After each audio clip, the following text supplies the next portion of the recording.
নমস্কাৰ news inside Assam YouTube চেনেলটোৰ সমদৰ্শকসকলক আমাৰ অন্য এটা নতুন ভিডিঅ'লৈ স্বাগতম জনাইছোঁ আজি হৈছে 4 জুলাই আৰু আজিৰ আমাৰ আটাইকেইটা খবৰে অতিকৈ জৰুৰী খবৰ গতিকে ভিডিঅ'টো অলপ স্কিপ নকৰাকৈ শেষলৈকে চাই যাব লগতে আমাৰ চেনেলটোক সাবস্ক্ৰাইব কৰি আমাৰ ভিডিঅ'টোত একোটাকৈ লাইক কৰি আমাক উৎসাহিত কৰিবলৈ একেবাৰে নাপাহৰিব গতিকে আৰু বেছি সময় পলম নকৰি আহকচোন আজিৰ আমাৰ ভিডিঅ'টো আৰম্ভ কৰোঁ আজিৰ আমাৰ প্ৰথম খবৰটি এটা গুৰুত্বপূৰ্ণ খবৰ এটা জানিবলগীয়া খবৰ আপোনাৰ যান-বাহনৰ নথিপত্ৰক লৈ আৰক্ষীয়ে হাৰাশাস্তি কৰিছে নেকি যদি হাৰাশাস্তি কৰে তেন্তে আপুনি অভিযোগ দাখিল কৰিব পাৰিব কেনেকৈ কৰিব সম্পূৰ্ণ সবিশেষ জানিব পাৰিব এই ভিডিঅ'টোৰ জৰিয়তে নথিপত্ৰৰ নামত আপোনাকো আৰক্ষীয়ে হাৰাশাস্তি কৰিছে নেকি বিপদত পৰিব আপোনাক হাৰাশাস্তি কৰা আৰক্ষীজন কেনেকৈ আমি সম্পূৰ্ণ সবিশেষ জনাই আছোঁ বাহন চালকৰ বাবে এই মুহূৰ্তত এটা ডাঙৰ খবৰ আহি পৰিছে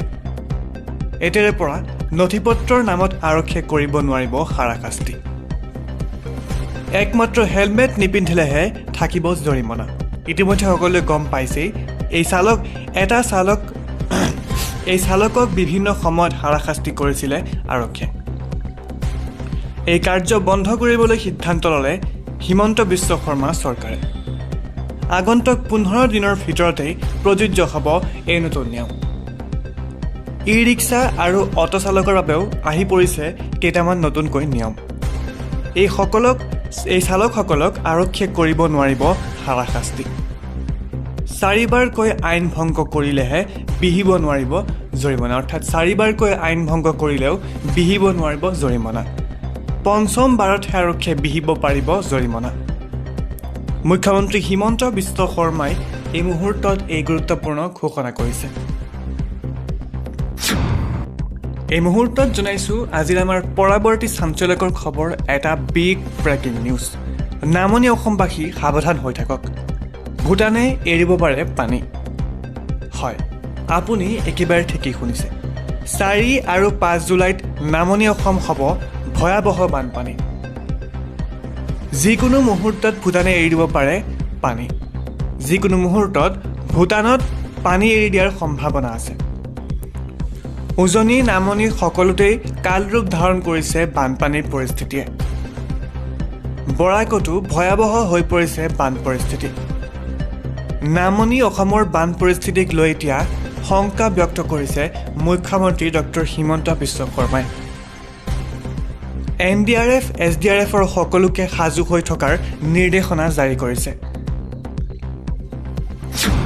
আজিৰ আমাৰ পৰৱৰ্তী খবৰটি এটা ভাল খবৰ এটা জানিবলগীয়া খবৰ জিলাই বান পৰিস্থিতিৰ বুজ ল'ব মুখ্যমন্ত্ৰীগৰাকীয়ে প্ৰতিটো অঞ্চলৰ বান পৰিস্থিতিৰ বুজ ল'ব এইবাৰ মুখ্যমন্ত্ৰীগৰাকীয়ে জিলাই মন্ত্ৰীসকলক দায়িত্ব মুখ্যমন্ত্ৰীগৰাকীয়ে প্ৰদান কৰিছে কোন জিলাৰ দায়িত্বত কোন মন্ত্ৰী আছে সম্পূৰ্ণ সবিশেষ এই ভিডিঅ'ৰ জৰিয়তে জনাবলৈ চেষ্টা কৰিছোঁ ডিব্ৰুগড় তিনিচুকীয়াত মন্ত্ৰী ৰঞ্জিত দাসক দায়িত্ব প্ৰদান কৰা হৈছে চৰাইদেউত মন্ত্ৰী যোগেন মোহনক দায়িত্ব প্ৰদান কৰা হৈছে শিৱসাগৰ যোৰহাটৰ পৰিস্থিতিৰ বুজ ল'বলৈ মন্ত্ৰী বিমল বৰাক দায়িত্ব দিয়া হৈছে ধেমাজি লখিমপুৰৰ দায়িত্ব মন্ত্ৰী ডক্টৰ ৰণোজ পেগুৰ হাতত চম্ভাই দিয়া হৈছে শোণিতপুৰ বিশ্বনাথ দৰঙৰ পৰিস্থিতি বুজ ল'ব মন্ত্ৰী পীযুষ হাজৰিকাই গোলাঘাটত অজন্তা নেওগ আৰু নগাঁও মৰিগাঁও জিলাৰ দায়িত্বত মন্ত্ৰী অতুল বৰাক দায়িত্ব প্ৰদান কৰা হৈছে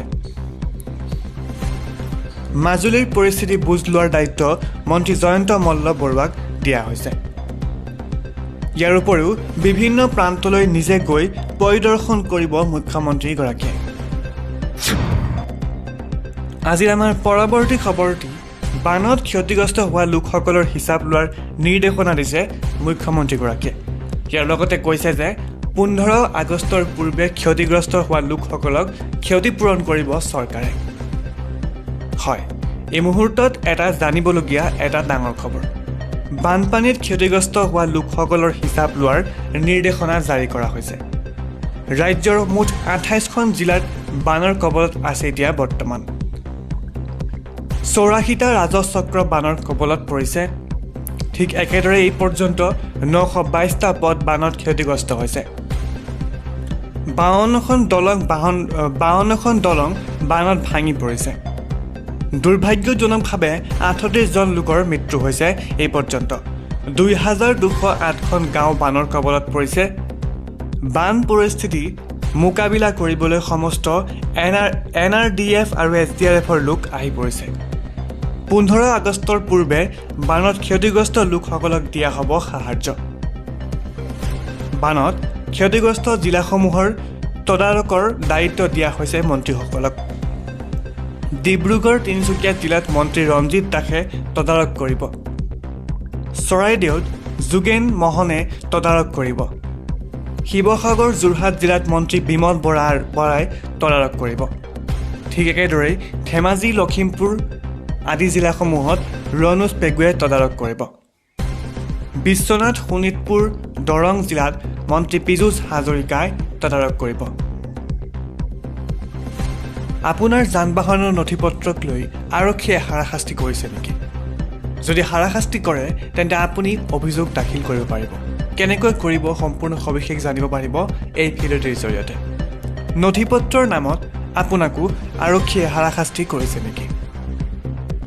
বিপদত পৰিব আপোনাক হাৰাশাস্তি কৰা আৰক্ষীজন। কেনেকৈ আমি সম্পূৰ্ণ সবিশেষ জনাই আছোঁ। বাহন চালকৰ বাবে এই মুহূৰ্তত এটা ডাঙৰ খবৰ আহি পৰিছে। এতিয়াৰে পৰা নথিপত্ৰৰ নামত আৰক্ষীয়ে কৰিব নোৱাৰিব হাৰাশাস্তি। একমাত্ৰ হেলমেট নিপিন্ধিলেহে থাকিব জৰিমনা। ইতিমধ্যে সকলোৱে গম পাইছেই এই চালকক বিভিন্ন সময়ত হাৰাশাস্তি কৰিছিলে আৰক্ষীয়ে। এই কাৰ্য বন্ধ কৰিবলৈ সিদ্ধান্ত ল'লে হিমন্ত বিশ্ব শৰ্মা চৰকাৰে। আগন্তুক 15 দিনৰ ভিতৰতেই প্ৰযোজ্য হ'ব এই নতুন নিয়ম। ই ৰিক্সা আৰু অটো চালকৰ বাবেও আহি পৰিছে কেইটামান নতুনকৈ নিয়ম। এই চালকসকলক আৰক্ষীয়ে কৰিব নোৱাৰিব হাৰাশাস্তি। 4বাৰকৈ আইন ভংগ কৰিলেহে বিহিব নোৱাৰিব জৰিমনা। অৰ্থাৎ 4বাৰকৈ আইন ভংগ কৰিলেও বিহিব নোৱাৰিব জৰিমনা। 5ম বাৰতহে আৰক্ষীয়ে বিহিব পাৰিব জৰিমনা। মুখ্যমন্ত্ৰী হিমন্ত বিশ্ব শৰ্মাই এই মুহূৰ্তত এই গুৰুত্বপূৰ্ণ ঘোষণা কৰিছে। এই মুহূৰ্তত জনাইছোঁ আজিৰ আমাৰ পৰৱৰ্তী চাঞ্চল্যকৰ খবৰ, এটা বিগ ব্ৰেকিং নিউজ। নামনি অসমবাসী সাৱধান হৈ থাকক, ভূটানে এৰিব পাৰে পানী। হয়, আপুনি একেবাৰে ঠিকেই শুনিছে। 4 আৰু 5 জুলাইত নামনি অসম হ'ব ভয়াৱহ বানপানী। যিকোনো মুহূৰ্তত ভূটানে এৰি দিব পাৰে পানী। যিকোনো মুহূৰ্তত ভূটানত পানী এৰি দিয়াৰ সম্ভাৱনা আছে। উজনি নামনি সকলোতেই কালৰূপ ধাৰণ কৰিছে বানপানীৰ পৰিস্থিতিয়ে। বৰাকতো ভয়াৱহ হৈ পৰিছে বান পৰিস্থিতি। নামনি অসমৰ বান পৰিস্থিতিক লৈ এতিয়া শংকা ব্যক্ত কৰিছে মুখ্যমন্ত্ৰী ডক্টৰ হিমন্ত বিশ্ব শৰ্মাই। NDRF, SDRFৰ সকলোকে সাজু হৈ থকাৰ নিৰ্দেশনা জাৰি কৰিছে। আজিৰ আমাৰ পৰৱৰ্তী খবৰটি এটা ভাল খবৰ, এটা জানিবলগীয়া খবৰ। জিলাই জিলাই বান পৰিস্থিতিৰ বুজ ল'ব মুখ্য